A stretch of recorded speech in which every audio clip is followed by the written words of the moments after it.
ইমানদার না? আপনি না জান্নাতে যাবেন? আরে আপনি না হাসরের ময়দানে দাঁড়াবেন? আপনি না 40,000 বছরের কবরে যাবেন? আপনি না 30,000 বছরের ফুলসিরাত পার হবেন? আপনি কি বলতেছেন এটা? আপনি এটা কি বললেন? এই বাপ, আপনি এটা কি বললেন? আপনি বিশ্রাম করবেন কেন? আপনি গল্প করবেন কেন? আপনি আড্ডা দিবেন কেন?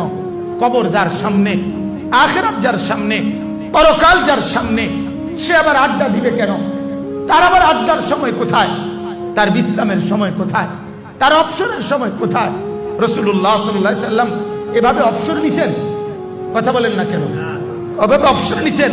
সারাদিন মেহনত করে রাত্রিবেলা এশার নামাজ পড়ায়া নবীজি সাল্লাল্লাহু আলাইহি সাল্লাম হুজরার মধ্যে আসছেন। আয়েশা ঘরের মধ্যে একবারে দিকে দিকে দিকে দিকে চতুর্দিকে ঘুরতেছেন।